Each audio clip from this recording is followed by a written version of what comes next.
So hope my audio and video is okay.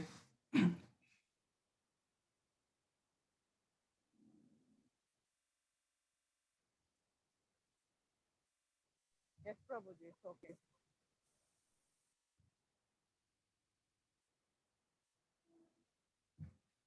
Om Ajnanathimirantasya Jnananjanashalakaya Chakshurunmilitam Yena Tasmai Shri Gurave Namaha Shri Chaitanya Manobhishtam Sapitam Yena Bhutale Swayam Rupa Kadamagyam Tadati Swapadantikam Vandeham Shri Guru Shri Yuda Padakamalam Shri Gurun Vaishnavam Cha Shri Rupam Sagrajadam Sagana Raghunathanvitam Tam Sajivam Sadvaitam Savadudam Parijana Sagitam Krishna Chaitanya Devam Shri Radha Krishna Padan Sagana Lalita Shri Vishaka Vipancha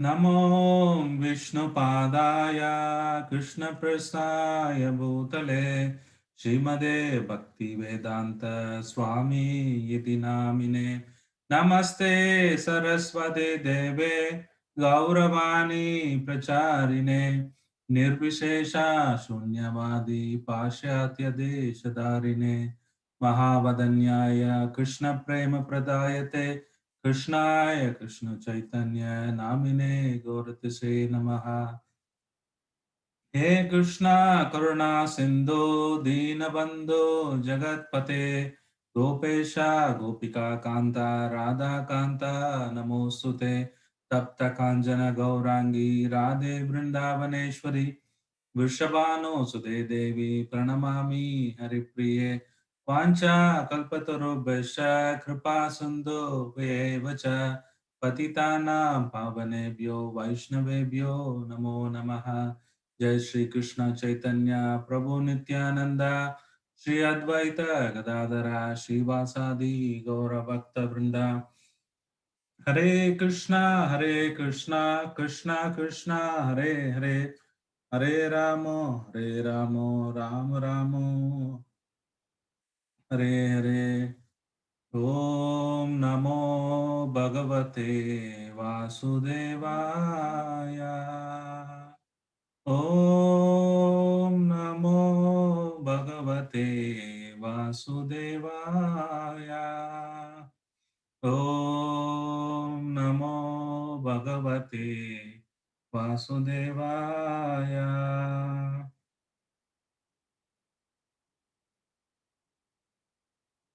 Hare Krishna.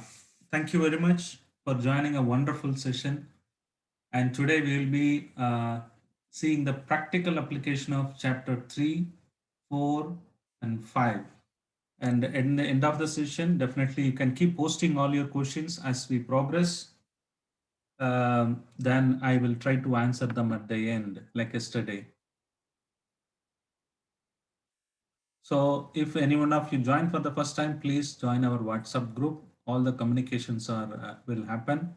And our YouTube channel you can look at for our previous recording.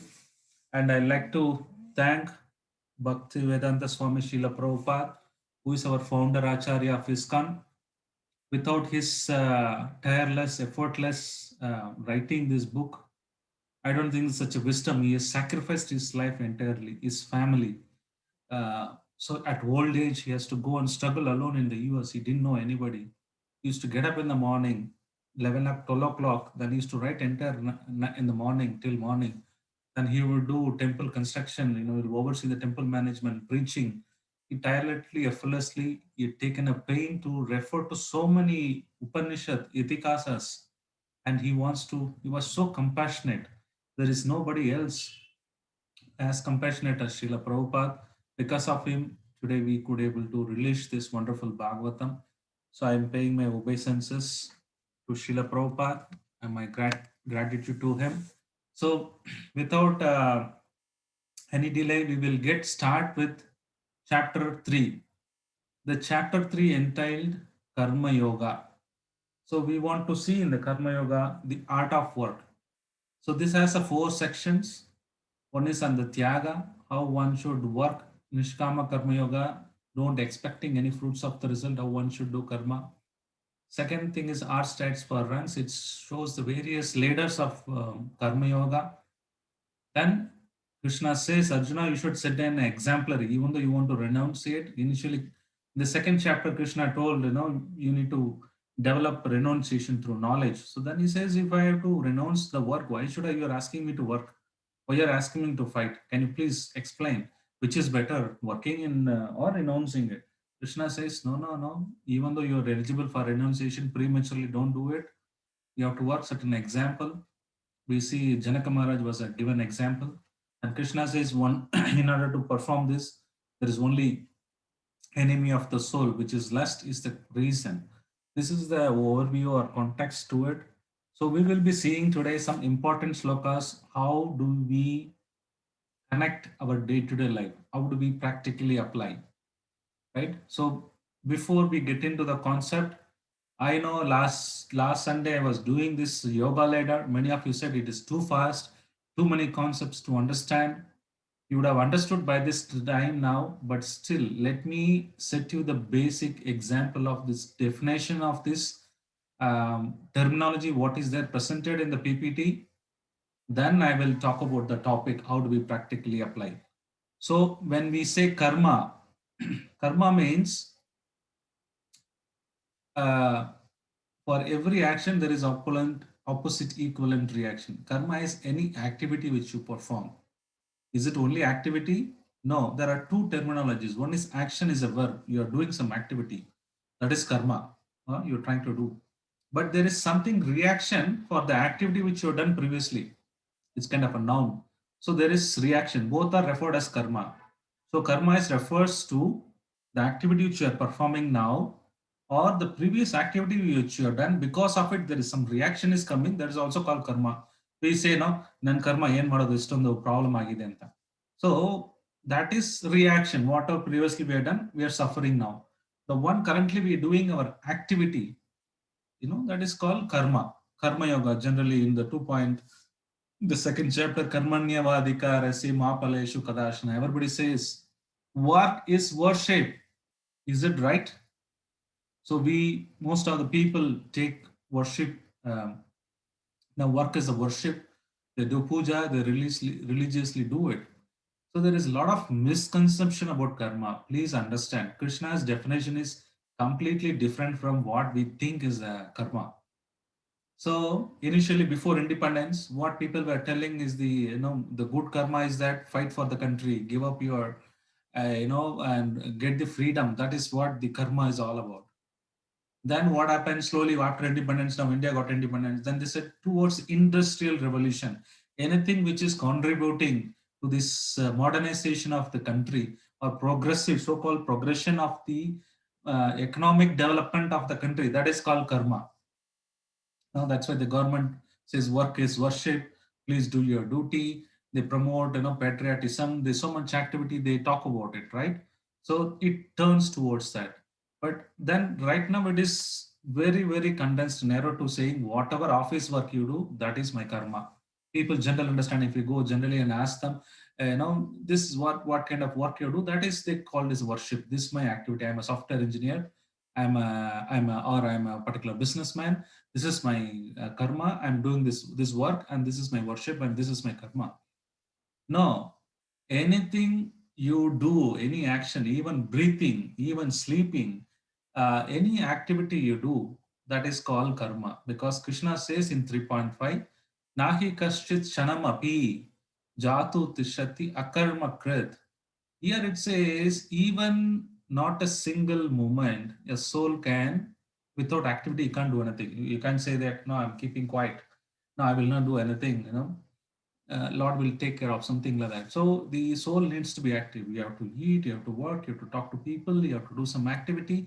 Not even a second you can be, even while sleeping, you will think about so many things. You have to breathe.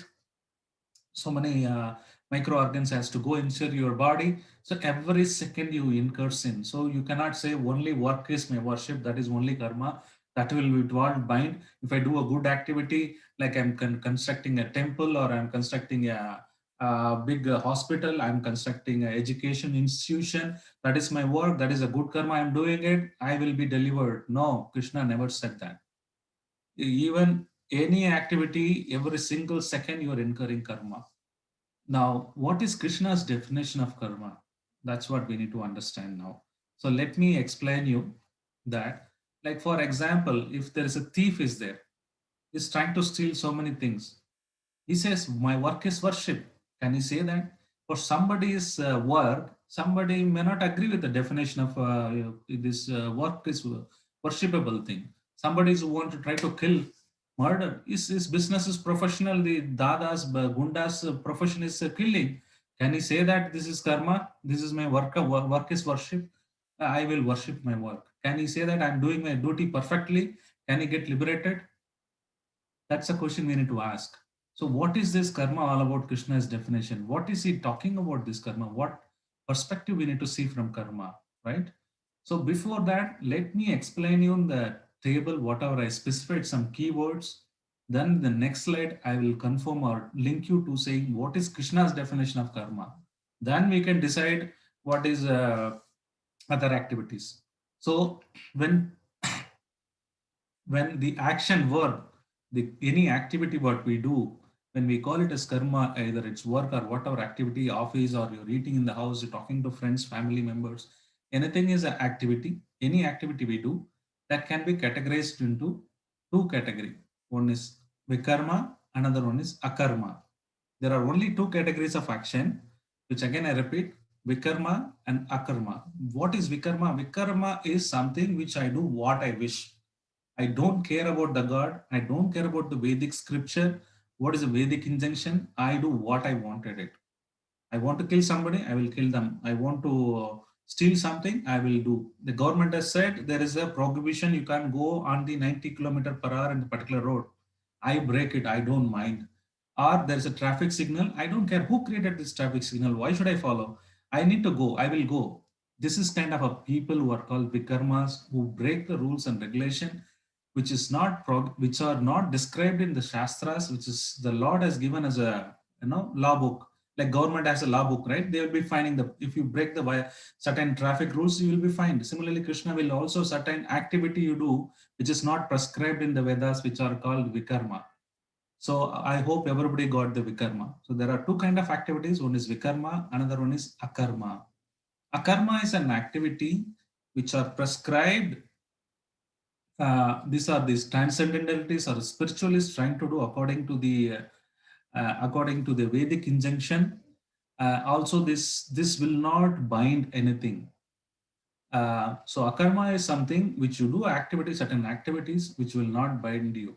For example, you are going towards the temple, right? You are offering something for Krishna. You're trying to do anything for the Krishna. Those activities called akarma, which will not bind you. It will not give you a good result or bad result. Whereas a plain vanilla verb called karma, karma means you do a prescribed duties, but you don't attach to the any of the result. You're doing good or bad, it still binds you. So vikarma is one thing, something which prohibited you do. A plain vanilla karma means you do some activity, good activity prescribed in the Vedas. Akarma is going beyond this, both vikarma and karma. Akarma is which will not bind, which is spiritual activity, transcendental activity, which you perform beyond these three modes of material nature. So there are three categories of karma I talked about. Now, there are topmost, you can see Nishkama karma and Sakama karma. What is that?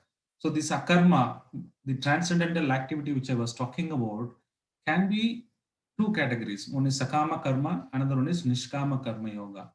This Sakama karma yoga means you are transcendental, you know that you want to do prescribed duties for Krishna, but still you're attached to the activity. You're not completely renounced everything, the fruits, but you're still attached to the work. You're trying to progress, but you knew that you want to achieve there.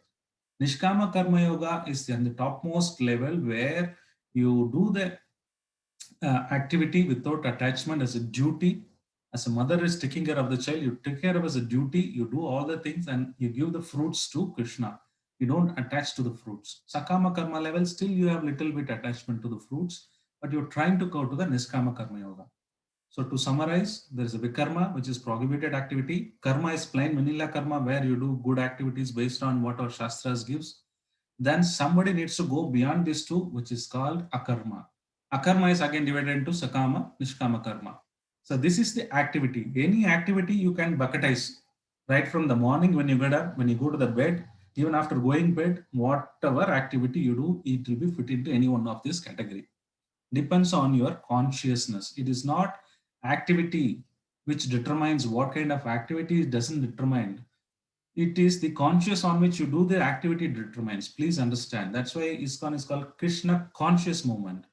It is on the conscious on which you do the activity. Everybody does the same activity: eating, mating, sleeping, defending, earning money, business. Everybody does that. But what conscious you're doing it, or you're giving the results to Krishna, or you're not attached to the result. It just depends on your consciousness. These activities can be classified into Vikarma, Akarma, Sakama, Nishkama Karma Yoga. Okay. Now coming to the second part of it, the reaction. Yesterday somebody was asking, how does this previous karma works? And I said, I will explain in today's session. Now, one is the activity what we perform. Other thing is the reaction what we get previously. That's also karma. Now, this can be three categories. What is that? Sanchit karma. Sanchit karma is like a stockpile. All your previous lifetime, so much good or bad, whatever you've done, for which you're supposed to enjoy your fruits. So that's like a stockpile. It's a complete, all this karma of previous life is stored. This prarabdha karma, which is means portion of sanchit karma, which is the whole accumulated sin for this lifetime. This human being, now I am Gaurachandra Gopinath Das. In this body, what I am supposed to enjoy, that portion. It's not all the karmas immediately it will fructify into the next life. So you might take a many birth, and whatever you have done, sometime it may be applicable in this lifetime, or it may be applicable to next lifetime. I was giving the example of Dhritarashtra. Dhritarashtra committed a sin of killing 100 birds, 100 lifetime back. But he has to wait for 100 years to incur the punya to get 100 sins. Then after the 100 lifetime, he got this issue. So that is called prarabdha karma, which is he's supposed to enjoy for this lifetime. Or in this life, Krishna has said, these are the karmas, it will affect you. Of course, you have still more further stockpile that will fructify later. Now then, Kriyamana karma. What is Kriyamana karma? Is the future karma which you're going to perform, or now you're doing something for this reaction, you will get it later. So if you want to understand this, I'll give you one more example. Let's say there is one person who is a hunter. He's having a lot of arrows in his back, like Arjuna was fighting, right? He's having a lot of, in the choir, a lot of arrows. That's called stockpile. That is Sanchit karma. For the previous life, whatever karma is there, it is whole stock, it is there. Then he takes one arrow and shots at one deer or animal. So it's currently the prarabdha karma, means that is only he is doing it. That shotting arrow to one particular arrow, using it, that is called prarabdha karma, for which he has to suffer or enjoy whatever it is. Then the Kriyamana karma is still making new arrows. He's trying to put it in the quiver. Then tomorrow he might shoot it. Those actions called future karma. Please understand, this is very important, because when the next slide, when I'm going to explain you the karma and the bhakti yoga versus karma yoga, I will revisit it. Now, in simple, you put it, if you want, what is akarma, the karma which Krishna defines. What is that Krishna's definition? Can you please tell me what is Krishna is telling as a karma? Any activity which you do, this you can see the cow, there are 4 legs of dharma is there: austerity, cleanliness, uh, truthfulness,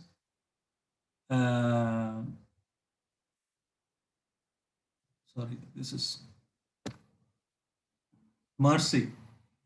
Like you lose your austerity, it's like intoxication is an austerity. So this is 4 pillars of dharma mapped to the 4 regulative principle. Any activity which is not contracted to do this, that is called karma. Still, it is not sakama karma or nishkama karma yoga, but still it will bind you. But what is vikarma I'm talking about? Now, vikarma is any activity which is against these 4 dharmas, 4 pillars of dharma. It is called vikarma. Austerity means you're taking a lot of intoxication. Cleanliness, is the having extramarital affair. So in illicit sex with the opposite.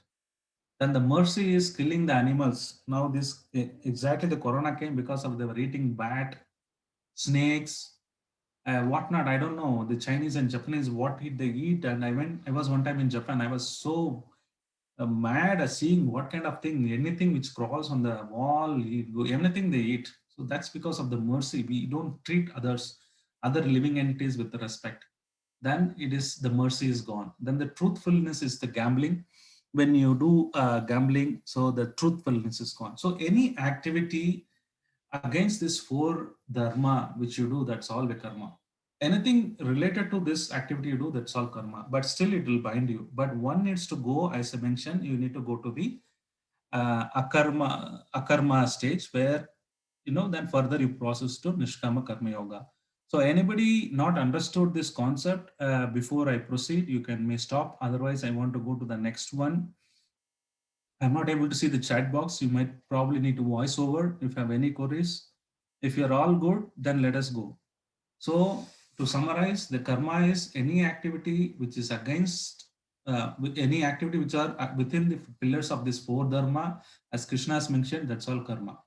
Other than that, whatever you do is vikarma.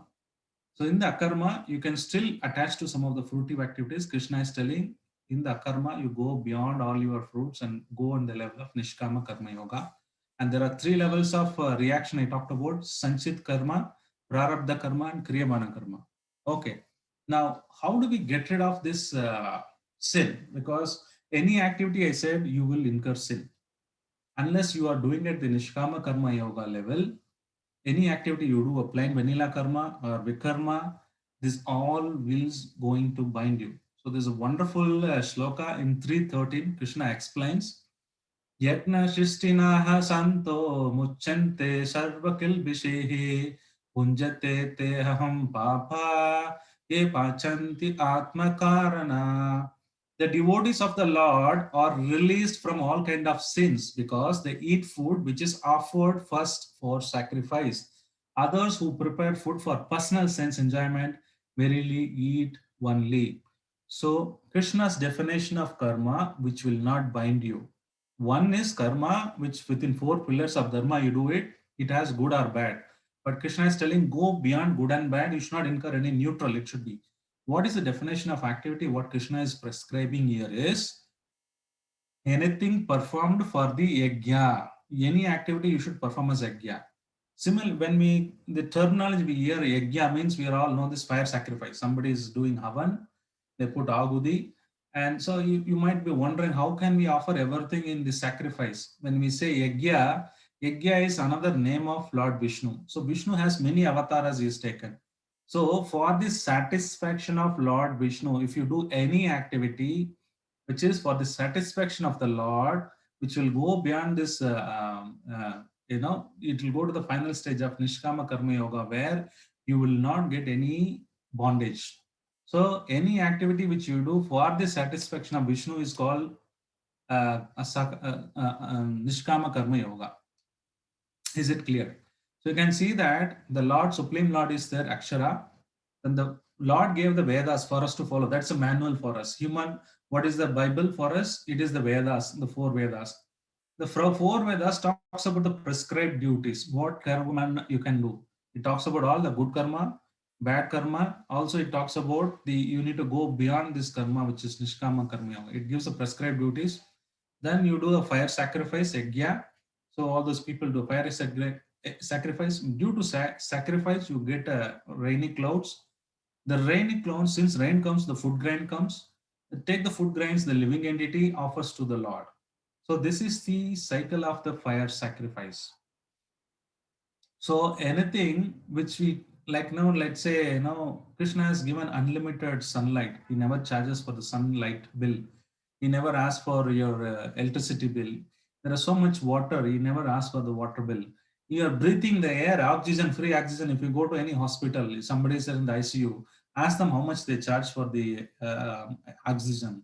Mind-boggling. Even you put 2,000 per day, you imagine for lifetime you undebted. This all Krishna is giving, right? We need to be thankful.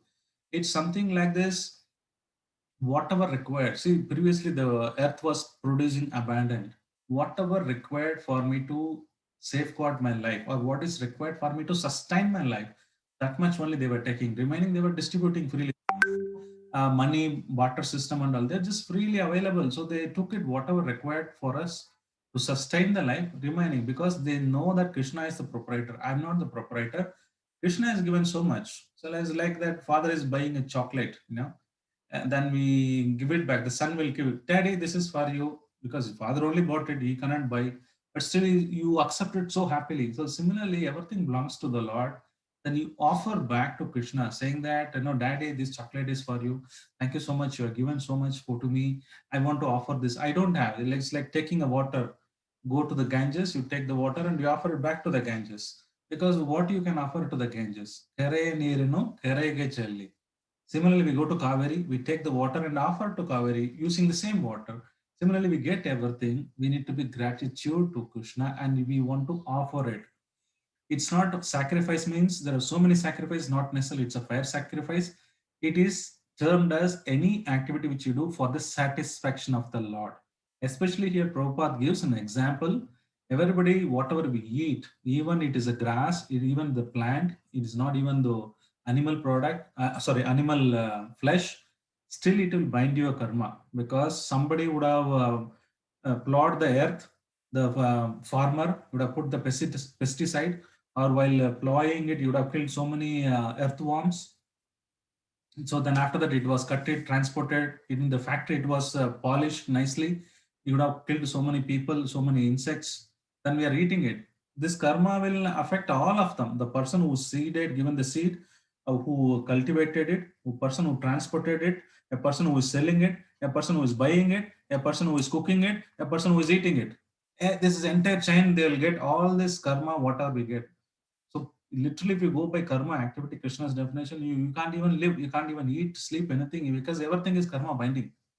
But if this our conscious is that we offer whatever we eat to Krishna, then it doesn't bind us. So the level of karma may be different for people who are eating this snake and things like that. A person, human beings meant for to eat all these food grains and vegetables and things like that. For them, the karma may be little less, but nevertheless, you are killing a plant or you're killing a particular thing. So you want to get some karma that can be overcome by using this yajna, which is for the satisfaction of the Lord. Everything you keep Krishna in the center, try to work for it in the conscious, change in the consciousness. That's what he's talking about. Now, the practical application part of it, as a devotees, we try to offer whatever we eat. So some of you may not have accounts to do it, how to do it, and things like that. We keep a simple plate separately for Krishna. We never use it for other purpose, only for offering. Like sometimes you do Saturday, you put taliga, right? Sometimes, there is a vrata, pratasi vrata, you do it, you offer something, sakra pongal, whatever it is, right? Similarly, for the next 20 days or 30 days, at least offer some fruit, milk. You can offer whatever you drink, milk, plain milk, you can keep fruits, some water, whatever you can offer. If you are cooking without onion garlic, of course you can offer everything. If not, at least start from today offering little bit to Krishna, because the impact on which it has, one is the karma free. Second thing is that the impact, the Krishna bhakti, you want to understand, you want to love the God, you want to know more about it, Krishna will reciprocate. So this acts miraculously. So this is the simple method where you can offer the food. You can simple keep Krishna figure in the picture. Then you can create a small plate, whatever you cooked, or you're not cooked, that's okay. You can cut some vegetable, cucumber or apple or some fruits or some milk. Just keep it with one tulasi leaf on the plate. Krishna never accepts anything without tulasi. Just shown in the figure in the plate, you just offer it and tell this mantra. Simple mantra. We will share you in your WhatsApp. You can just chant this. We thank the Guru, which is Srila Prabhupada. Namo Vishnu Pada Prasade Bhutale Srimade Bhakti Vedanta Swami Idi Namane. Namaste Saraswati Devi Gauravani Pracharane Nirvishesha Shunyavadi Pashyata Desa Dharine. Then we worship Lord Chaitanya. Then Krishna Mahamantra we will say. And Panchatattva mantra, the Hare Krishna mantra. You can tell 3 times, then just offer it, keep it for a few minutes, and take it out, and you can mix it with the original food. and you can all as a family you can eat it. This will have one is karma free diet. This is the way, only way you can get karma free. Otherwise, you invariably, you like it or want to get sin. There is no other way. Sometime truth may not be palatable, but I have to tell the truth what Krishna is talking about. At least see, the idea is that first thing is knowing the concept. You may not follow immediately, or you may not be at the stage to follow, but first thing is knowing. Second thing is the eagerness. Yes, I want to practice later. And slowly what happens is this can build up, then you will achieve it later point of time. I'm not expecting all of you to follow this immediately, but at least you should know. It's like a driving. You're driving in the America. India is supposed to drive on the left, and America is supposed to drive on the right. You wrong, got it wrong, and you made an accident. You go and you come, I'm from India, I never know the rules. Is it his problem? He will still fine you. If in India you skip signal, you can say, no, I didn't know about it. I'm just the first time I'm driving it. No, you can never say that ignorance is not a bliss. So at least first thing is knowing it. Second thing is little bit slowly trying to achieve. At least I want to achieve it after some time. For that goal you should have. So that's why I'm presenting this. At least if anybody is possible, if not possible, you are not able to offer whatever you cooked, at least give him every day a small Krishna picture. Give him a water. Worst case, you can give water, right? You can never say water. I don't drink water. Take water, put tulsi, then mix it with any water container which you're going to drink for the day, particular day, in a bottle, and keep drinking. That will have a lot of consciousness change. That will have a lot of spiritual advantage. And also, you started this process of offering food, at least, while drinking water, it's a karma-free water. Okay. So if you have more details, clarification, questions on this, I will be happy to answer you separately, or you can get in touch with one of the admins. Now let me move on to the next one. So Krishna says in the third part of it is exemplary. Arjuna was asking, should I renounce it? You're talking about the renunciation. But Arjuna was asking, Krishna said, no, you should set an example like Dasaratha, so not Dasaratha, Janaka. He did all this activity perfectly. You also need to do. Let me give you very simple clarification of what is Bhakti Yogi or a Nishkama Karma Yoga. Karma Yoga basically. So Karma Yoga, how does it differ from this Bhakti Yoga? Why one should supposed to take it? You're talking about Bhakti. Why we should take it? Why karma cannot help alone? Right? Krishna is equally talking about all the chapters. He's talking about Karma Yoga, Jnana Yoga, Ashtanga Yoga, Dhyana Yoga. So he's talking about so many things. Why should I only follow this Bhakti Yoga? It's simple definition. Please understand. Now, Karma Yoga means a person in Karma Yoga means work is worship. He does the work. He doesn't expect any fruitive result, but he doesn't know whom to give. But he's not attached. That's all. But he never knew that there is a proprietor, controller whom I need to offer this back. But a Bhakti Yogi means he will also do the same activity, but he will offer the activity as well as the fruits to Krishna. So that's a difference. It's a conscious difference. A person might work, the another person also, let's say two software engineers are working. One is a Karma Yogi, another one is a Bhakti Yogi. The Karma also goes to the office, the Bhakti Yogi also goes. This Karma Yogi means work is worship. You would do perfectly without any expectation. You will do everything, but he is not attached to the result, but he never know whom to give the results to. So there's a Bhakti Yogi means you know that I'm offering this to Krishna. Krishna, I'm working for you. I'm earning this money. I want to maintain my family. Then I want to spend in your spreading your mission, right? That's this consciousness. This is change in the consciousness. The second one, he has no less knowledge about Krishna. He never knew what is Krishna and Karma Yoga. They just worship the work. Then the person in the Bhakti Yogi, he knows that Krishna is the supreme, is the proprietor. I am taking in charge of his whatever is given for to maintain his my family or maintain my life to perform this so that I can go back to him. So he's facilitating me. That is the understanding you would have. Now the third one is Nishkama Karma is offering what they like to do. Like for example, I like to paint or I want to do particular activity. I know I love to do it. I keep doing it. Then I say this is my work and I worship it.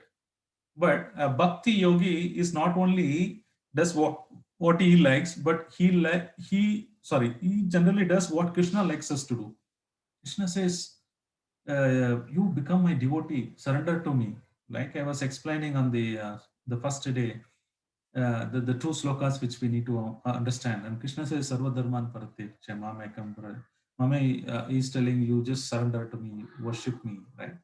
So offering, chanting, these are the activities Krishna what he wants. He likes to do. He wants us to see doing it. So the Bhakti Yogi also will do what Krishna wants us to do. The next one, the Karma Yoga is not end. It means to achieve Jnana or Bhakti Yoga. If a person who is doing it Jnana Yoga, sorry, Karma Yoga, he will never attain liberation. This is a stepping stone for him. Anybody wants to go to the transcendental platform, a Jnani or Astanga Yogi, who will try to meditate, who try to renunciate, you try to understand the material complexity. He wants to get away from the activity of karma, the bondage. It is a stepping stone. If you keep on doing karma yoga, you will reach either jnana yoga or ashtanga yoga. But a bhakti yoga is a means and goals. By doing practicing bhakti, you achieve the bhakti, but meanwhile you performing the bhakti. So the both means and goals are same. There is no difference. That's end also. This is the same thing. Your activity also you do. And karma yoga will not result in liberation, as I mentioned. Liberation can be only byproduct of bhakti or jnana yoga. Jnana yoga also will lead you to liberation, but karma yoga itself will not lead to liberation. Either jnana yoga, ashtanga yoga, or bhakti yoga can lead to liberation. But in bhakti yoga, liberation is just a byproduct. Anyhow, you get it. Buy one get one free. So you get bhakti, you anyhow you get a liberation, right? Like that. Karma yoga, jnana yoga can purify less impure and pure-hearted. So the karma yoga for the less pure-hearted people. But Bhakti Yoga, who is extremely impure, is extremely downgraded, is the lowest species of life. Still, he can practice and Bhakti can purify. But Karma and Jnana Yoga, somebody needs to do. There should have been at least some accumulated Punya Karma. And especially if you want to become Jnana Yogi, renunciant, you want to go to forest and meditate. Unless you have certain Punya and all, you can't do this perfectly. But Bhakti is not like that. There is no restriction. Anybody can do, they can get purified. Activity considered work is a worship. That's what we saw. But here it is for the pleasure of Vishnu. The definition is that yagya, we do yagya means yagya is Vishnu, is another name. Any activity which I do for the pleasure of Krishna, that is called Bhakti Yoga. So all the three types of karma one has to suffer. But Sanchit and this the previously I was talking about this Sanchit karma, Prarabdha karma. So what happens is if you are a karma yogi or a jnana yogi or Ashtanga yogi, he has to suffer for all the three types of karma. But whereas when you take it to Bhakti Yoga, except this Prarabdha karma, your Sanchit karma, whatever you accumulated, it can be vanquished. Whatever feature you going to accumulate, that can be vanquished. But whatever you're destined to practice in this lifetime, that karma will be alone there. Why I tell you that cannot be also eliminated. If you eliminate, your body will end life. Basically, your body to function, it has to have some reaction, action, things like that. You need to this prarabdha karma. You have to practice. You have to suffer. But Krishna is still very merciful in this. He can reduce the impact of good or bad. It depends on Krishna. He can still work on the prarabdha karma, but it cannot be nullified because once you remove this karma, this body will not exist. So for this body to particular present body to work, we need to have the present karma, which is the prarabdha karma. That also impact Krishna can reduce. So there's so much advantage of taking to Bhakti Yoga. Bhakti Yoga can eradicate. I was telling you again, chanting the holy name, watering the tulsi plant. Now I told you the third practical tips, which is offering whatever little bit fruit, milk, whatever water to Krishna. These three activities you started already, cleaning up so much piled up your Sanchit karma. It's practical and logical. I'm not just telling, okay, do this, but by doing this, so much accumulated of so much sin of previous life is slowly getting eradicated. Please note that. And the future karma, you started doing it, now you start doing the future karma. As a hunter is shooting the arrow, you're preparing for the next arrow. Now you start three things, you're doing it, you're not accumulating good or bad. So you're not accumulating future, and slowly you're destroying the future, the accumulated one. The present one, the karma, whatever you are currently the prarabdha karma which you have to suffer, that also I'm telling Krishna might take care, which we don't know based on your surrender. Krishna might reduce the impact. So much benefit. I'm telling these are very, very scientific and logical way of putting the practical aspect. Sometimes you find it very difficult. I've been talking a concept which is, you may not be acceptable to you, but this is the fact, whether you like it or not. If you start doing this three activity, chanting every day one round, end of this session till the end of the session, then you start watering tulsi plant. The third things I told you now, give at least every day one fruit or milk to Krishna and say Krishnam samarpayami. or Krishna Sarva, everything is belongs to you, like that. Even if you do that, also mentally Krishna would accept really. So now, end of the third chapter, Krishna says, you all do this karma yoga. Krishna talked about it wonderfully. He said, don't renunciate. You become, do this Nishkama karma yoga. But Arjuna, there is one problem. If you're not able to do this because there is something called lust, which binds you, it is pulling towards you. It is like, if somebody doesn't want to do it, but somehow you forced to do this particular activity. Arjuna is asking, why is that? Krishna is somebody is forced to do that. What is that it's making us to force to do particular activity even though I don't want to do it? And Krishna says it is only lust, Arjuna, which is pulling you. Then he said, how can we overcome lust? That's a topic for this third chapter. I will close it. I'll give you some tips, then practically can apply it. The number one principle Krishna talks about is there is a matter superior to matter is the senses. When you say matter, things, anything like mobile or anything matter which is around you, TV, magazine, office, whatever it is, right? This is a matter. So you engage your senses. You see particular things, or you hear some nice music, or you eat some palatable items. You touch something which is finding it soothing, nice bed, you sleep. These are the matter. The senses is talking to the matter. So superior to the matter is the senses. Superior to the senses is the mind, because mind will say as soon as you put gulab jamun, it will say, oh, it is very tasty, it is very nice. Something is not good, palatable, the mind will say, no, it's not good, go and look for that. This might be there, last time I ate it, this wonderful restaurant, I laid this is amazing preparation they make. I want to go there again. The mind will say, imagine, top, it will pop up saying that last week we went to that restaurant, it was like, nice. Why didn't you go again? So the mind will say, the senses will immediately act. You'll start your bike, you go to a particular place, you want to eat something, right? The mind is the next level to control. Then the mind is controlled by the intelligence. Intelligence, sometimes you'll get a voice, inner voice saying, don't do this. This is too much of eating chocolate is not good. Somebody inner voice will tell, that is intelligence. Mind will never listen. Mind will always want to enjoy something, but he'll never say the side effects. It will never tell you, the mind will never tell you, see, last time you ate, you had a stomach upset and you went to the doctor and you paid a bill of 1,000. That will mind will never will say, on the day you ate it, it was awesome. But after effect, what it was, it will never tell. Or you would not gone to the hospital, but it has some side effect. But the mind will never tell. But the intelligent is a person who will tell, hey, this has some side effect. Why don't change? Or it will try to advise you. So the mind is controlled by the intelligence. Ideally, sometimes the mind is overpowers the intelligence and controls. That way, what happens? Intelligence also gives a way for you to do the bad activity. So that's why mind is a friend as well as enemy. One should control the mind. So first matter, above the matter are senses very strong. Senses above that is a mind. Mind above is intelligence, and above is the soul. Krishna says that don't attack your lust at the intelligence or mind level. First of all, you start with the matter. Creating a good environment. Keep up. See, most of the people, the young, especially younger generation, they get spoiled seeing the bad thing which you're not supposed to watch in the internet. My God, why it's happening? India is the most, what do you say, top in the list. 70-80% of the people watch, which is something abominable, which you're not supposed to watch. Why? Because the freely available internet is available, free data, mobile activity. In the previous days, it was not there. They have been survived. Hare Krishna, somebody can go on mute, please?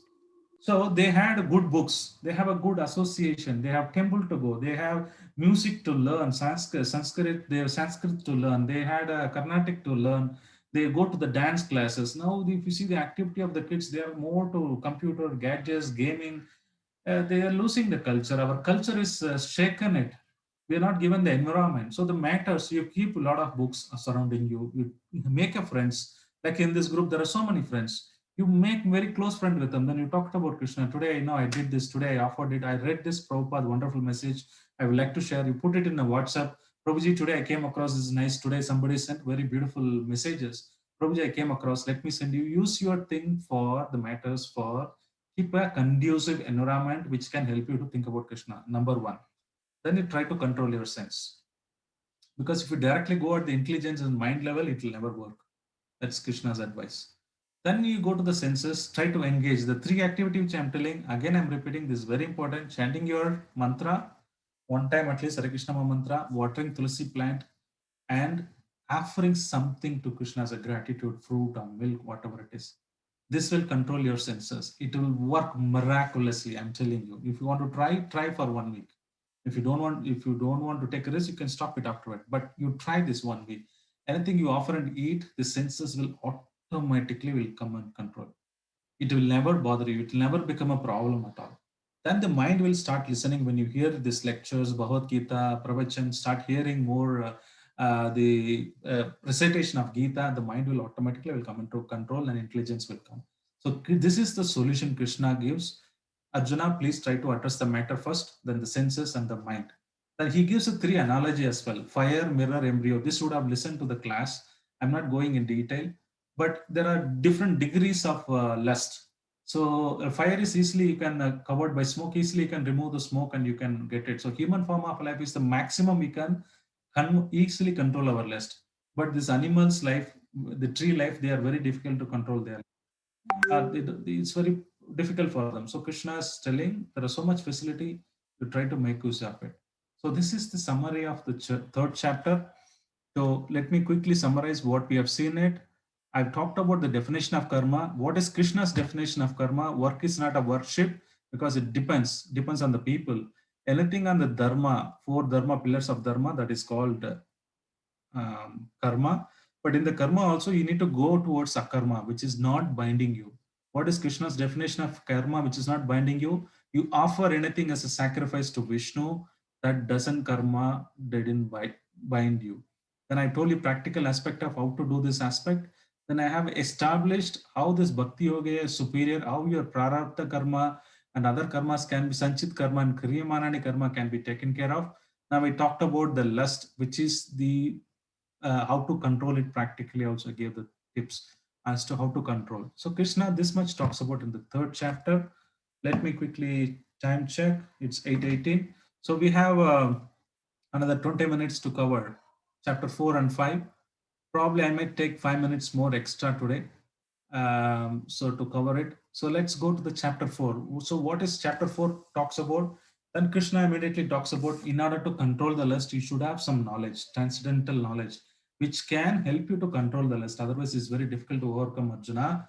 Then he's talking about the eternal education. What is that Bhagavad Gita? I spoken to this Vivaswan and other people. You are not there. Even though you're there, you've forgotten about it, but I understand. Then what is the accurate understanding of Krishna? Krishna says, Janma karma chame divyam. You understand my birth and death. And the stuff he's talking, what is the understanding of the God? Then he says how you can remove the reaction. And finally he says the sacrifice, how one should do a sacrifice. Now with this fourth chapter, let us get into uh, the first topic, what Krishna says, the eternal education. What is eternal education? Krishna talks about in the Bhagavad Gita 4.8. He says, what is the reason Krishna takes appearance in this world? Paritranaya sadhunam vinashaya dushkritam dharma samsthapanarthaya sambhavami yuge yuge. Krishna says, I take here, I come to kill the miscreants and protect paritranaya sadhunam, to protect the sadhus. See, Krishna doesn't need to come. He can sit in Goloka Vrindavan, send small virus called corona, it can kill. Tomorrow it could be corona, something else. He can name it, he can kill any demons. He never needs to come. But Krishna, somebody was last time asking, from Vishnu Krishna came or Krishna from Vishnu came? So this is the high level chart. Some of them you may not be visible, but let me explain to you in detail. Originally there is a Krishna. He's the person, is the supreme personality of Godhead. From him, the Balram, Krishna's brother, the Balram, he expands himself. He is the original person. From him, everything going to emanate. So from Balram, then we get the original Chaturvyuga form, which is Vasudeva, Sankarshana, Pradyumna, and Aniruddha. From that original Chaturvyuga, there are more Vishnu forms comes. And again, the second Chaturvyuga, Vasudeva, Sankarshana, Pradyumna, Aniruddha. So there is expansion happens. From this Maha Sankarshana is what Mahavishnu comes. Now, There are various classification of avatars. Krishna's avatar is very difficult to understand. Can you count how many verbs in the ocean? That many avatars Krishna has taken. It's very, very difficult. Bhagavatam talks about primarily of 24 incarnation, but Krishna takes various forms. For example, is called this Leela Avatar. Leela Avatar means Dasavatar, we all know, right? Matsya, Kurma, Varaga, Narsimha, Vamana, all those things. Why? He does so that people can be attracted. Even fish, somebody like, in that animal form of life, somebody sees a fish, they will be attracted. So even he's taking various species of life also. Krishna never stops. If you see that, he's taking a fish, Matsya, Kurma, Varaga, then he comes to human form of life. Even in the demigods, he takes birth. Even in the plant system, he takes birth. Now we see there was very auspicious tree like Ashwatha tree and things like that. These are representation of the Krishna. Krishna takes whatever form. Let me reclaim all the conditioned soul. That's his primary purpose. Then we have the second called Purusha Avatar. There are three Vishnus I was talking. Somebody was asking who came, which god came first to the earth. I was explaining you there are three gods who came first, which is Karanodakshaya Vishnu, Garbhodakshaya Vishnu, Shirodakshaya Vishnu. These are the three Purusha avatars who is responsible for creating the entire universe. From Karanodakshaya Vishnu, from his pores, there are so many universes like mustard seed comes out. Every universe, if you cut into half, then there is a Brahma, there is a Garbhodakshaya Vishnu, who from in his navel Brahma comes. Then every living entity, when Brahma creates, as Shirodakshaya Vishnu goes as a Paramatma. So these are the functions of this Purusha avatar. Every time they will inhalate, annihilate. When Mahavishnu he takes a breath, everything will go inside. Entire Anda, enter Brahmanda, Sun, so any entire galaxy will go inside in his stomach. And when he breathes out, again new Brahma comes, new Anda comes, and every creation happens. But your karma, based on your karma, will not go. It will still be there. So again, based on your karma, previous karma, you get a new life, then you act accordingly in the material world. That's activity of Purusha Avatar. Then we have Gunavataras. We know Maha, Shiva, Vishnu, Brahma. They are all Gunavataras. Then we know this Shakti Vesha Avataras. Then there is a Manvantara Avataras. There is a Yuga Avataras. In the Kali Yuga, Yuga Avatara is Kalki. Kali, right? Kali, there is, sorry, not Kali. This every Yuga, there is an avatar. They come in different form like that. So there is every Manvantara they take. So it is very complex to understand. So finally, you need to understand that Krishna is the original person. From him, everything emanates. Krishna says that in Bhagavad Gita. Okay, so understanding Krishna's appearance, it helps. Now going to the second one, Krishna talks about there are various people, the accurate understanding of the God. He says the first sloka, um, that there are some people who go and worship demigods. So we are not telling there is nothing wrong in worshiping demigod. You don't make a business with them, saying that if I do this, I'll give you 4 coconut or I do something like that. No, our life is meant to realize something. You can go, should ask them. We respect the demigods. We recognize them. So you go and tell them, please give me what is real truth about this life. I want to understand. Please you guide me because I love you so much. It could be who are the devatas you're worshipping. We're not telling not to stop. You continue with the stop, but you add Krishna as well, saying, Krishna, I also added you. Now I don't know, you guide me. And also you can ask other devatas saying, please guide me. All of them will definitely will lead you to Krishna, irrespective of many of our life. I was previously worshipping Kartikeya and Ganesha. So I was sincerely praying them, please tell me what is the truth. I don't know. Please guide me in my life. That's what I prayed. There's no business dealing. Then automatically I've been given a answer. What is that all about? Similarly, you should worship them, but not as a business mode, but ask them what is the real purpose of life. Please guide me, then definitely they will guide you. So then, ye yatamam prapatyante tam sateva bhajamyaham mama vartamanu vartante manushya partha sarvashaka. He says at the level of surrender you do, then accordingly I will reward you. Then chaturvanna maya system guna karma vibhashavaha.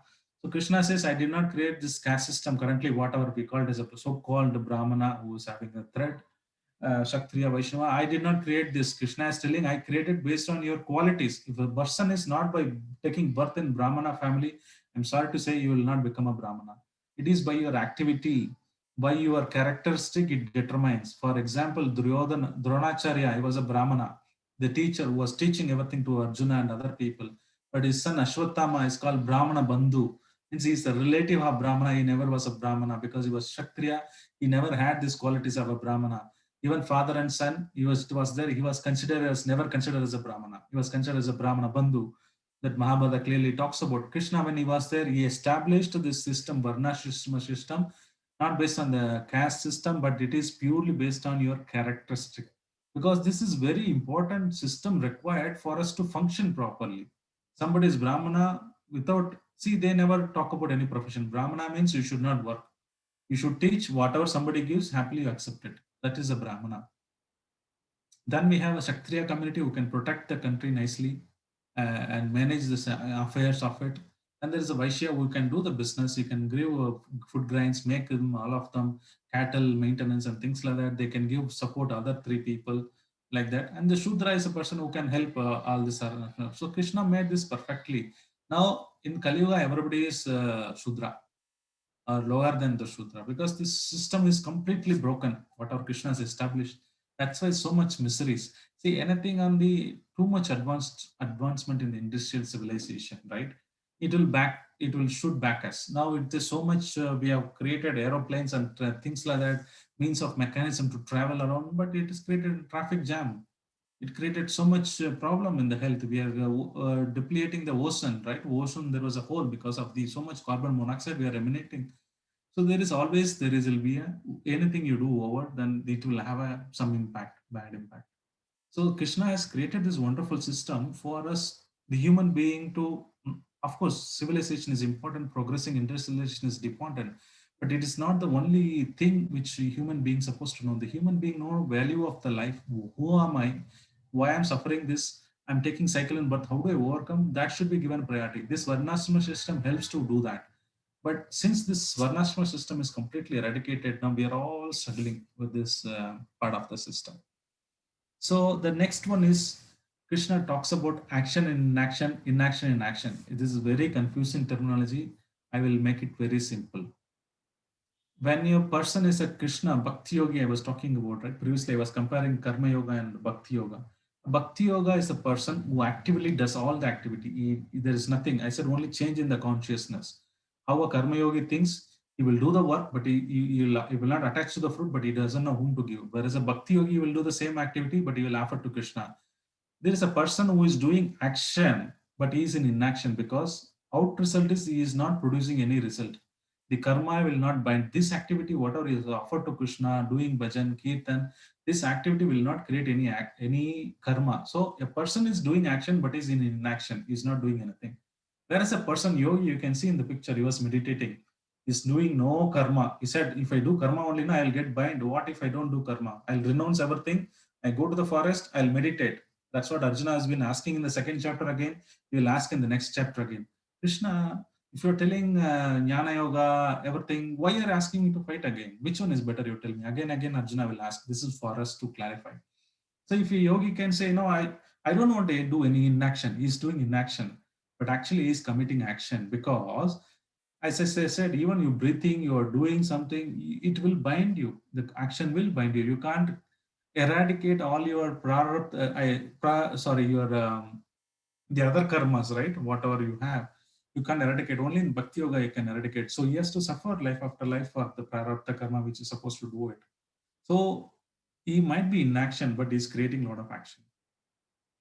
So that's as simple as that. So person might think that in action, renouncing everything, still he will do action. But a person is doing action, is in inaction because there is no karma is getting accumulated.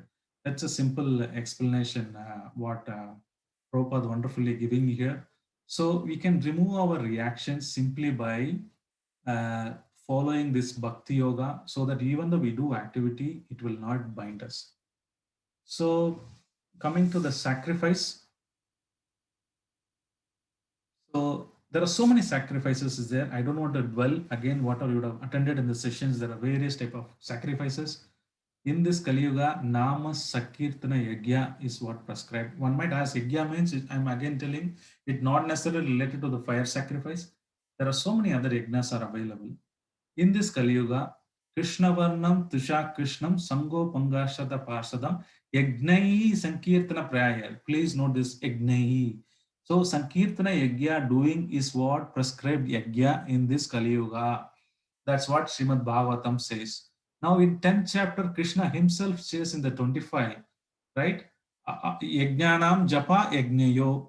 So out of sacrifices, I am the chanting of the holy names Japa. Krishna says in 10:25. Please go and refer.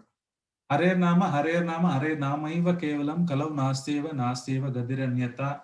This is again in the age of hypocrisy. Chanting is the only way. There is no other way. There is no other way. 3 times it is confirmed in the court. Judge now say order, order, order means is emphasizing again in the Brihat Narayana Purana. It is mentioned. There are so many innumerable quotes. I keep on quoting it today, but there are so many sacrifices out of which Krishna says doing this japa or this sankirtan yajna on the Kali Yuga is what important or prescribed activity one should do. So practical application is most of you said you will chant one round. If you're not chanting, please start today. As much as possible. If you have more time, don't stop it at one.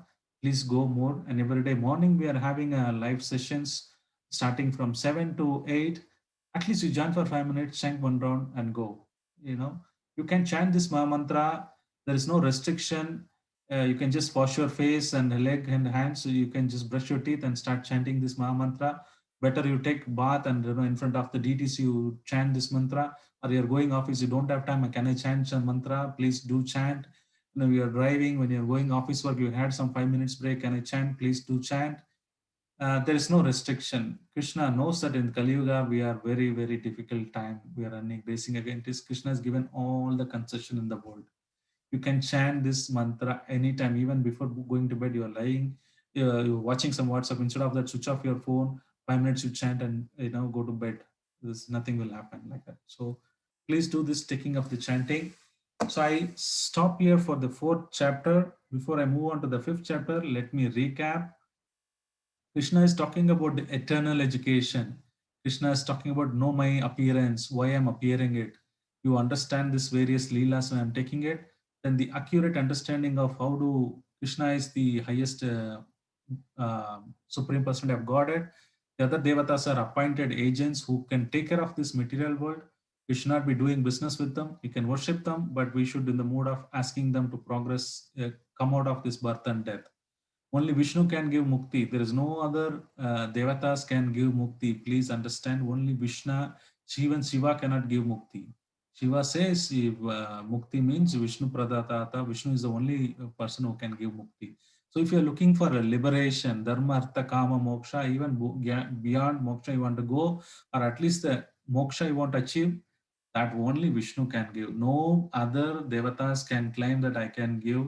Anywhere they mention that they'll give mukti. Please understand that.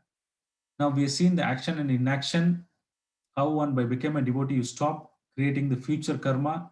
The Nama Sankirtana Yajna is the prescribed activity which you have to follow. So now we have another 35 minutes to look into the chapter 5. I will complete it. Maybe another 15 minutes. Then I'll open up for more questions. Please keep posting your questions. Then also we can, if possible, we will chant one round together as a practical aspect. Let's all chant one round today. Okay, now the 5th one talks about Karma Yoga, action in Krishna consciousness. Now Krishna in the 3rd chapter spoke about karma, and the 4th chapter talks about the transcendental knowledge renunciation. Again, Arjuna asked, Krishna, you've been talking this and that again and again. Please conclusively, what is that I need to do? Should I not work or renounce like a yogi, go to the forest and do meditate, or should I work karma yoga? I need to do. You tell me for clearly. Then Krishna says, when I meant renunciation, you do karma yoga in the mode of renunciation. In sense, don't expect any fruits. That's what I meant. I'm not telling you completely renounce. I'm not talking about that complete renunciation, putting saffron and going to the forest. I'm not talking about that, Arjuna. I'm talking about renouncing your fruit. Don't attach to the whatever activity you're doing it. Do your karma yoga in Krishna consciousness. Stay in this world. You do your duty, but don't attach to it. Actually, you're not doing it. To be honest, should I tell you, Arjuna, you're not do here. You just desire. The soul desires. After that, there is a Krishna, who is the Supreme Lord, who sanctioned it. Unless he sanctions, not even a blade of grass can move. Then after that, the nature provides it. So we will see those things in detail. Actually, you're not doing anything. I have to sanction if anything karma needs to happen. Unless I sanction, it will not happen. Then he says equal vision. You look at the other living entities as equal vision, and Krishna is giving the final peace formula for the world, and he's telling, claiming that I am the original person who is the well-wisher of the entire universe, entire living entity. Krishna is again forming that in that sloka. So this what in the fifth chapter we will see. So stay in this world. What does that mean? In this example, Krishna gives an example of this lotus leaf. It may be in the water, but water never touches this lotus leaf. It is always the water will float or it will go down. It never affected by that. As similarly, you should also do your duty without doing these four things. One is that you offer the result to the supreme. Don't have attachment while doing performing your duty. The sins, you are unaffected. If you give everything to Krishna, there is no sins and actions, which I told you to offer some fruits and flowers like that. Then, as just as the lotus leaf in this sloka, Krishna talks about that. Now, spirit of renunciation is work, not renunciation of work. So he's telling you work, but in the renounced way, but don't renounce the work itself. Be in the world, but not of the world. That's what Krishna says. I'll give you two more example to make you perfectly understand this. What does that mean? Can you, Prabhu, can you give me some example of how do we do this? Any practical example? If you want to compare any example, the closest example is mother. You have seen in the picture, mother is taking care of the baby very nicely.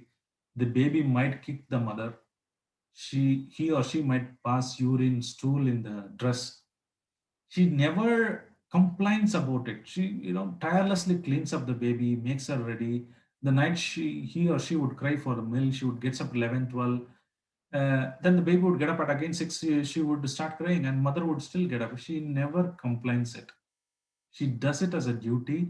She never expects anything from the baby, that I know, because she has a love.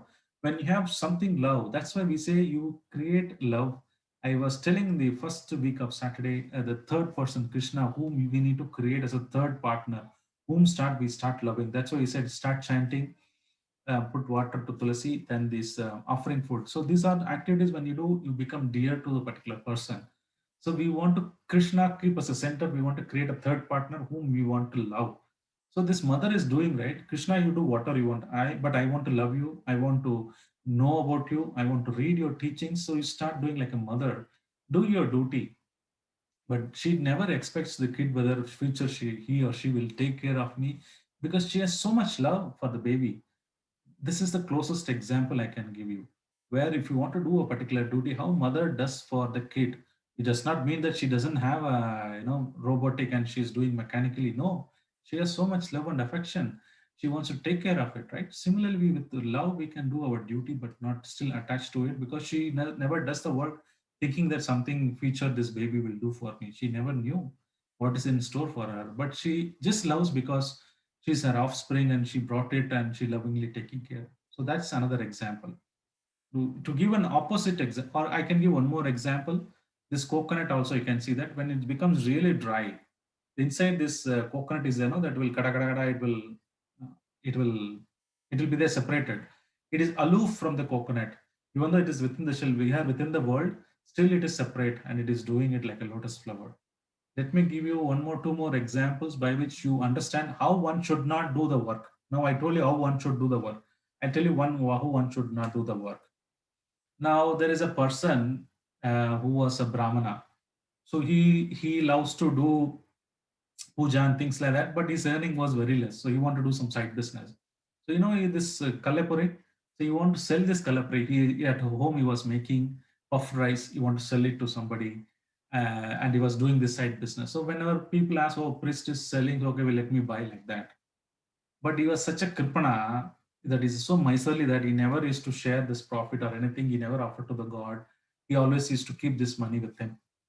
One day, what happened? There was so much air and there was storm. So all this puffed rice, when he was going, everything flew away. So this Kripana, anyhow thought, I can't get back. This is gone. So he said, Govinda, Namaha. Everything I'll offer to Govinda. because he doesn't have a control. He doesn't want to, if something like it, then he offer everything. It's not offering what he likes it or what he possesses. Rather, whatever is going waste, then he'll offer it to Krishna. So give you another example. Most of the people go to Kasi. It's very famous. My father used to tell, I have gone to Kasi twice. And I said, what did you leave? Then my father said, that time I was addicted to coffee and tea. I said, I will not take coffee and tea. Then somebody will say, I will not eat bitter gourd. Anyhow, they don't like it. And anyhow, they'll say, today onwards, I'm renouncing this bitter gourd because I don't like it. Right? Or they will say, I would not eat in the particular leaf which is never available in the world. In that, I will not eat. They do such a kind of things. When they go to Kasi, means you're something attached bad, you want to leave. That's the purpose. But when the elderly say leave something, suddenly they said, okay, I leave something, this I will not eat because I don't like it. Or it's not available. Something like that. It's not you renounce something or detach something which is not available, to somebody, to Krishna. It's no. The thing which you are attached to it, which you like it, then you offer it to Krishna. So this is not the renunciation Krishna is talking about.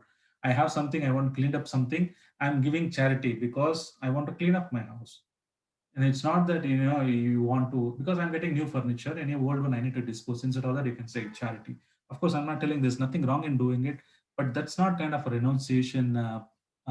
Here Krishna talks about it.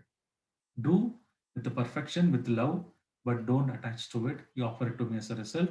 There's no Papa will come. So this is the example how one can stay in the world, still you can do that. And Krishna further says, I come to the equation. The three doers. I says, boss, you're not the doer.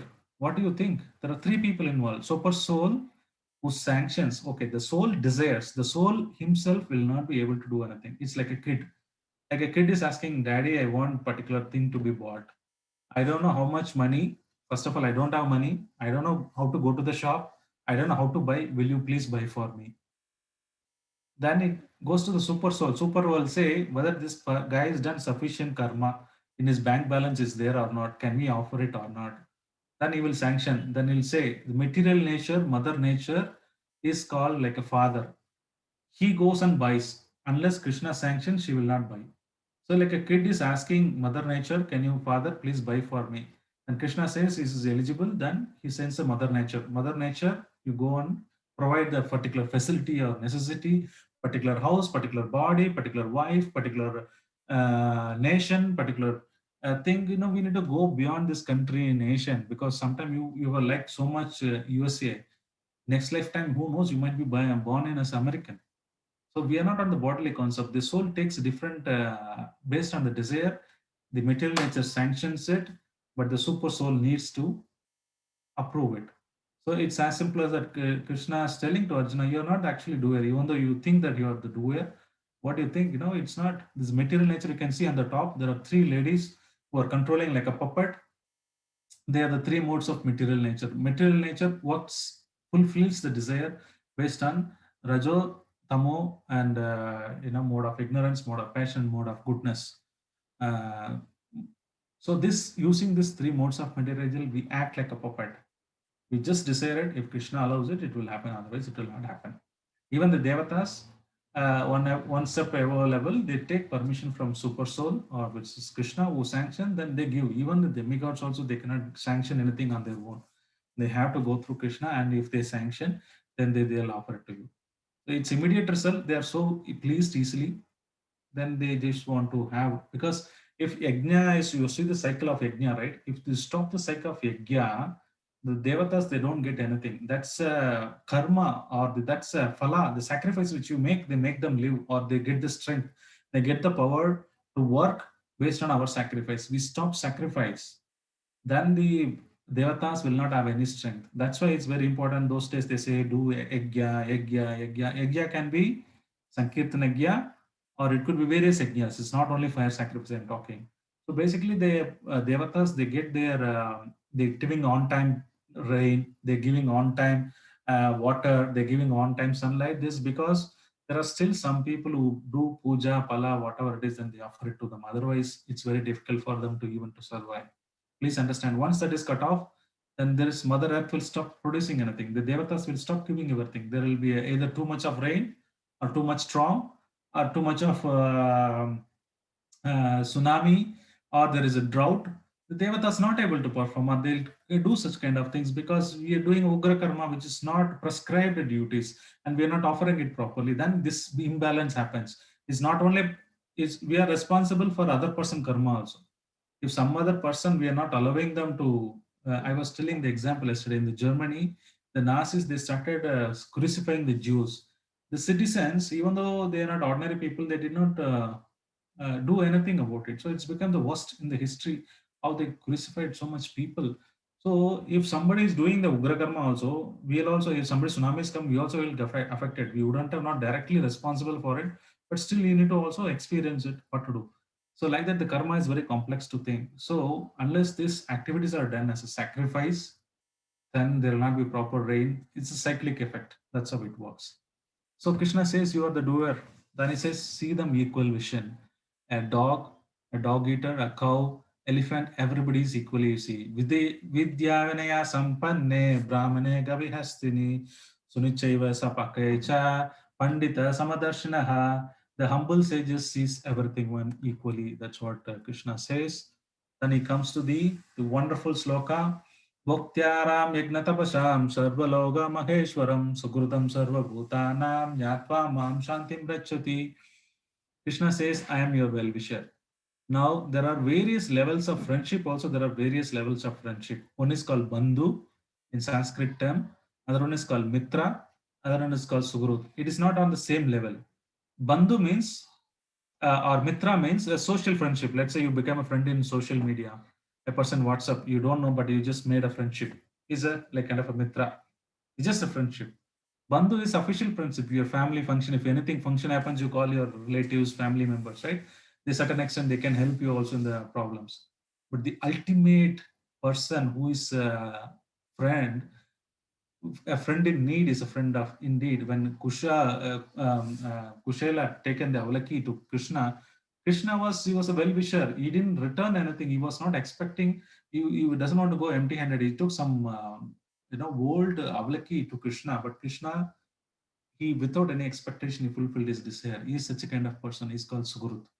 Krishna is claiming, I am the only Sukrut in this world. There are not any other person who cannot call as Sukrut. This is the highest level of friendship. Bhoktara Megnatabasham, Sarvaloka Mageshwaram, Sugrudam Sarva Bhutanam. I am the well-wisher. Please trust me. That's what he says. With this, I would like to show you a wonderful video. Please let me know if you're not able to see this video. This very important video. With that, today we would stop our discussion and I'll open up for more thing. Please shout me if you're not able to see this video. With this, I would like to stop. This is the final video for today. Trust audio God. Problem. Once upon a time, in a temple of Lord Krishna, there was a sweeper who was very sincere and devoted. Every time he saw thousands of devotees coming to take darshan, Yes, Prabhuji. he thought to Guruji, himself, I am not seeing. The Lord is standing all the time giving darshan. That image. No, Prabhu. Can only hear the audio but not the video. Okay, no problem. I'll stop share. I'll reshare. Don't worry. I share something else from the directly. Then probably you may be able to see them. And download. Okay. Downloads. Okay. Now are you able to see? No, Prabhu. No, Prabhu. No, now we will be able to see. Just a gray box. Now? Yes.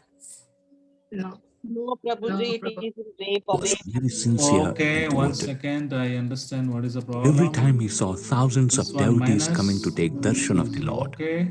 he thought to This is The Lord is standing all the time giving darshan. He must be feeling very tired. Oh Lord. Is it better? No, Prabhu. Can't see anything. Minimize that folder, Prabhuji. Maybe that will. very sincere and devoted. Every time he Now? No. What is blocking? Nothing, Prabhu. Just your screen which shows the downloads. Oh, okay. Now I got it. Okay. Okay, let me reshare it again.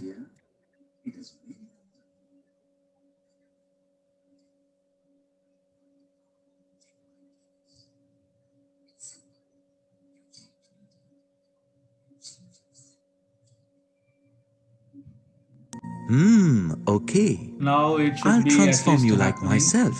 Is it okay But now? there is one condition. Yes, Prabhu. In a temple of Lord, trust God.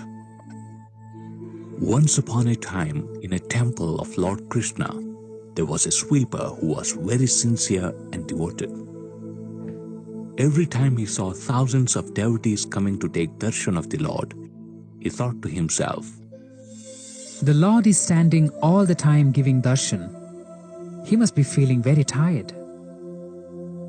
Oh Lord, your feet must be aching. I want to help you.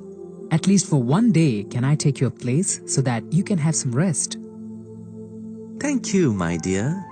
It is very nice of you, and I don't mind taking a break. But how will you take my place? It's simple. You change me to look like you and change yourself to look like me. Okay. I'll transform you like myself. But there is one condition. You must just stand here like me, smile at everyone and give blessings. Never interfere with anything and do not say anything. Just watch everything and be a witness. the sweeper agreed to this and exchanged places with his Lord. The next day, a rich man came to pray. Oh Lord, please bless me. My business should go on well. While leaving the temple, the rich man forgot to take his briefcase, which was full of money. Just then, a poor man came into the temple. Oh Lord, please accept this coin, as this is all I can afford. Bless me to be engaged in your service always. My family is hungry and my heart is leaking. I need some help from you. When he opened his eyes, he saw the briefcase left behind by the rich man.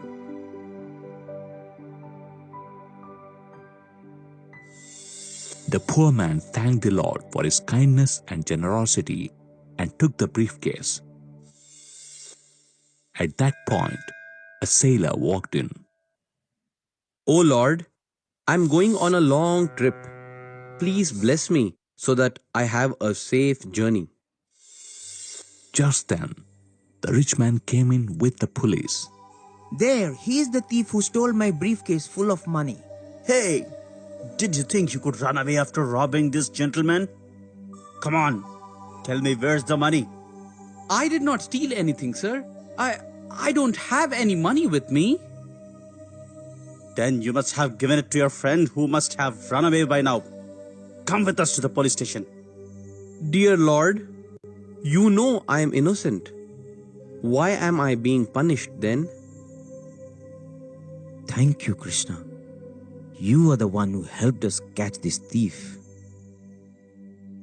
The sweeper, in the form of the deity, could no longer tolerate the situation. He had to speak up now to save the sailor. Stop! You're making a mistake. It was not this sailor who took the money. It was a poor man who came here before him. Who is that speaking? Here, I am God speaking.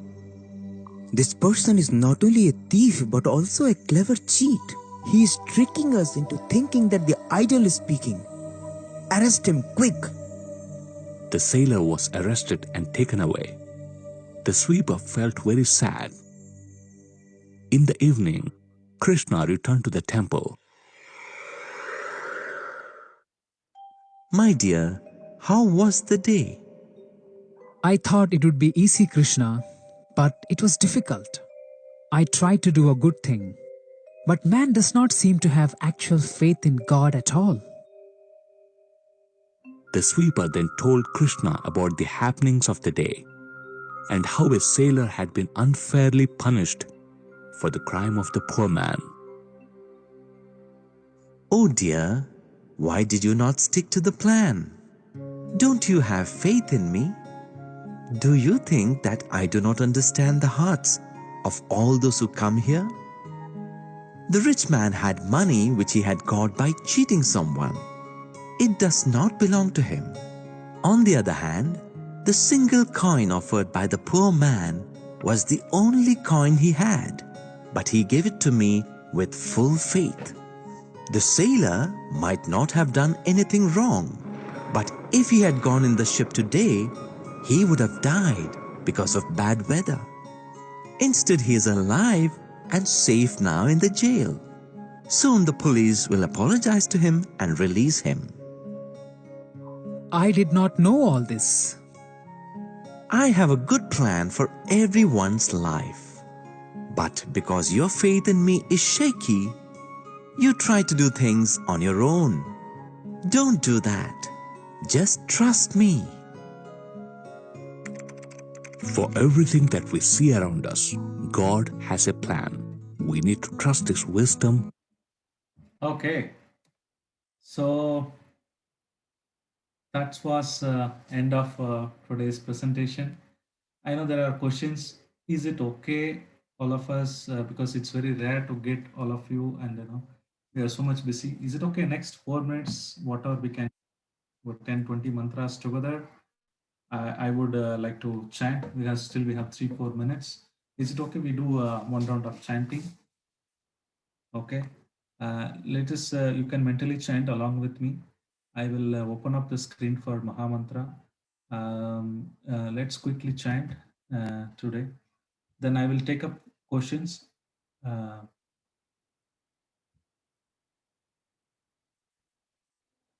Jai Shri Krishna Chaitanya Prabhu Nityananda Shri Advaita Gadadhara Shivasadi Gaur Bhakta Vrinda.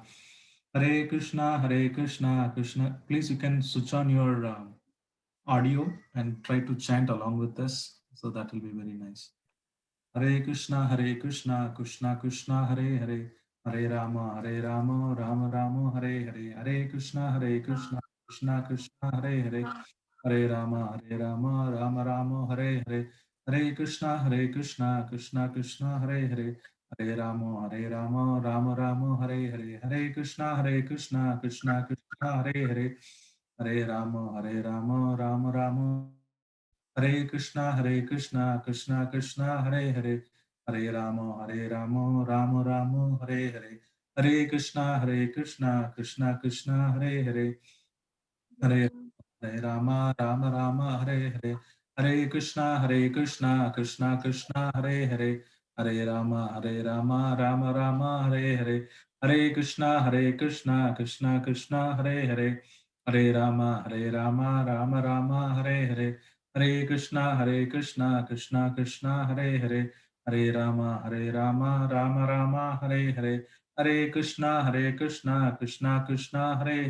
Hare Rama, Rama, Hare Hare. Hare Krishna, Krishna Krishna, Hare Hare. Hare Rama, Rama, Hare Hare. Hare Krishna, Krishna Krishna, Hare Hare. Hare Rama, Rama, Hare Hare. Hare Krishna, Krishna, Hare Hare. Hare Rama, Rama, Hare Hare. Hare Krishna, Krishna Krishna, Hare Hare. Hare Rama, Rama, Hare Hare.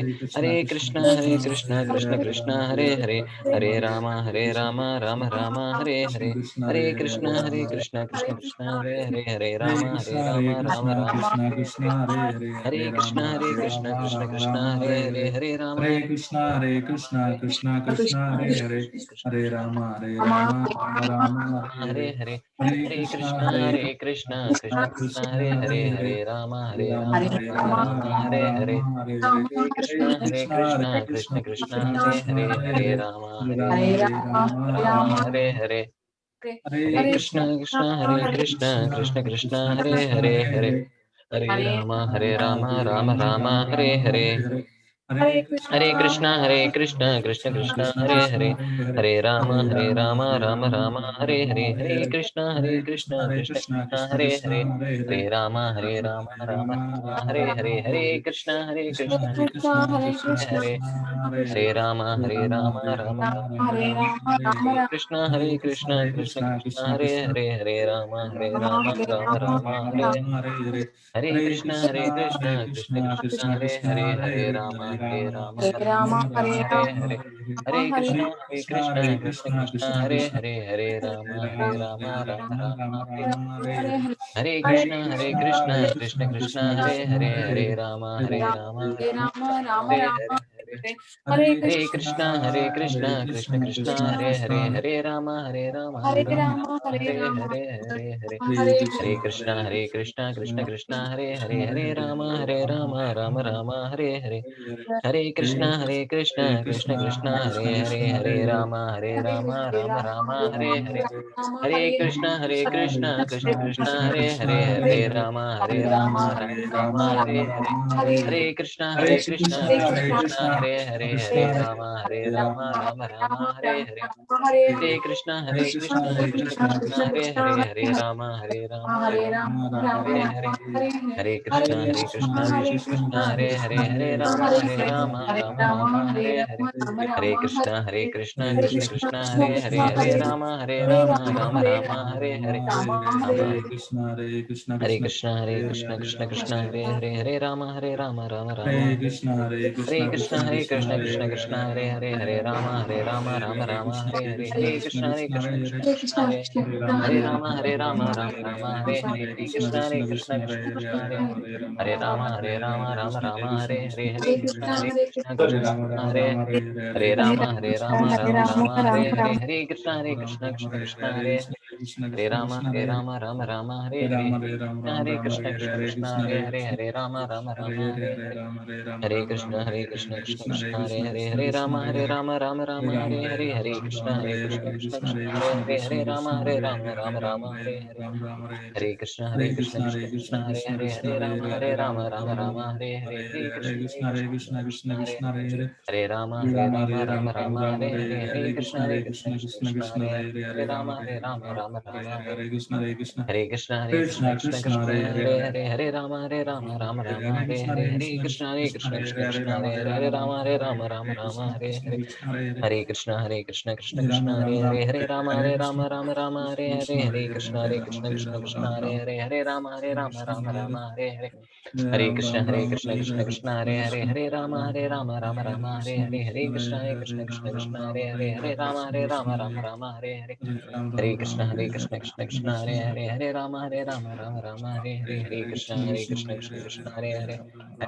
Rama, Rama, Hare Hare, Hare Krishna, Krishna Hare Hare, Hare Rama, Rama, Hare Hare, Hare Krishna, Krishna Krishna, Hare Hare, Hare Rama, Rama, Hare Hare, Hare Krishna, Krishna Hare Hare, Hare Rama, Rama, Hare Hare, Hare Krishna, Krishna Hare Hare, Hare Rama, Rama, Hare Hare, Hare Krishna, Hare Rama, Rama, Hare Hare, Hare Krishna, Krishna Hare Hare, Hare Rama, Rama, Hare Hare, Hare Krishna, Krishna Hare Hare, Hare Rama, Rama, Hare Hare, Hare Krishna, Krishna Hare Hare, Hare Rama, Rama, Hare Hare, Hare Krishna, Krishna Hare Hare, Hare Rama, Rama, Hare Hare, Hare Krishna, Krishna Hare Hare, Hare Rama, Rama, Hare Hare, Hare Krishna, Krishna Hare Hare, Hare Rama, Rama, Hare Hare, Hare Krishna, Krishna Hare Hare, Hare Rama, Rama, Hare Hare, Hare Krishna, Krishna Hare Hare, Hare Rama, Rama, Hare Hare, Hare Krishna, Krishna Hare Hare, Hare Rama, Rama, Hare Hare, Hare Krishna, Krishna Hare Hare, Hare Rama, Rama, Hare Hare, Hare Krishna, Krishna Hare Hare, Hare Rama, Rama, Hare Hare, Hare Krishna, Hare Krishna, Krishna Hare Hare. Hare Krishna. Thank you very much for joining in me today. So now this, if you have time, I can answer the questions. If anybody has any questions, please chat, or you can open up your audio, unmute yourself. Geeta, Hare Krishna. Okay, Divya Mataji, if a person did any sin in one Janma, it may continue to the next Janma. It depends on the karma, what you did. Some of the karmas will immediate effect. Like it is our checkbook, ATM card, and cash, right? See, if it is, if you can give post-dated check, whatever karma you did, it's good or bad, depends on the gravity of that karma. You get post-dated, or it is instant cash. If you do immediately, then you get immediate karma. That's ATM cash. Or DD, you taking, go to the bank and deposit and things like that. So that's different kind of level. So depends on the karma severity, and it may come in this lifetime or next lifetime or hundreds after lifetime also. It depends. So we don't know how Krishna wants to give. If somebody is killed other person, so this person has to kill next life other person. So he has to make a situation. When this will happen, we don't know. At particular point in circumstances, everything comes around, then this will happen. The karma is so intricacies, leave it to Krishna. Krishna will handle. You saw in the video, right? He has a better plan for us. Hope that answers. Priyanka, thank you very much. Sudha, thank you very much. Sandhya, Shivaram, thank you very much. Swati, thank you very much. Praloika, thank you very much. Ramakrishna, thank you very much. Any other questions I'm missing? Divya, hope I have answered your question. Any other questions or anybody has, or it's all clear, or you're not understood? Either of these things to happen. Okay. I hope you're all watching this video, taking sincerely all those tests. So I'm sure you'd have thorough with the concept. This recapping again also will help you to, capture some of the important practical aspect. I hope this is benefiting. Please try to encourage all your family, friends to attend it, because we don't keep all the good things with us. We should spread this good thing. Otherwise, what happens like a mango, you keep on holding it. After some time, it will become, it will be destroyed, or it will become stale, or it will become, it will not be good. So, but if you give to others, you get a new mango. You keep getting new mangoes. So that's Mahaprabhu's movement. Please try to encourage your family members and other people to attend regularly. I know this, we started with 50, then slowly it's going down the numbers. But Krishna has a plan. So whatever he says is okay. But try to at least attempt your family members, friends, and to join this, as well as you don't stop chanting. Continue every day chanting one round. I thank you sincerely very much for all of you joining regularly. It is encouraging for me. Hare Krishna Prabhuji, what are the 4 questions asked by Arjuna to Krishna, or 14 questions? Swati Mataji, I don't know which context you are talking about. Krishna asked so many questions. Entire Bhagavad Gita is only question only. Arjuna is asking question after question after question after question. So the entire Bhagavad Gita, if you read, it's question, but I don't know anything specifically you're asking. What are the 14 questions you asked? It's not that beginning of the war, Arjuna asked, see actually end of the 2nd chapter, the answer is over. Arjuna asked, should I fight or not? What is my dharma? Krishna spoke. After that, he started again. You tell me, should I renounce? You're talking about jnana. What about karma? Then again, Krishna explained jnana, karma yoga. Then Krishna, you talked about jnana yoga, lust. You want to overcome by doing jnana yoga. What is that jnana yoga? Krishna explained. After that, he said, you talked about some Ashtanga yoga. What is that? And Krishna explained. Then he said, if you do Ashtanga yoga, what is that Bhakti yoga will do? Can you explain more? And show me in universal form. Like that, Krishna went on asking. I don't know what 14 question you're talking about. The entire conversation is question and answer. Arjuna, wherever says Arjuna Uvacha, means either is confirming or is asking question to Krishna. Wherever says Bhagavan Uvacha, Krishna is responding it. But there are 5 in the chapter 2, he gives 4 reasons, and chapter 3, 1 more reason. Totally he gives 5 reasons not to fight. That is there, that you can refer. But I don't know anything else specifically you're looking for.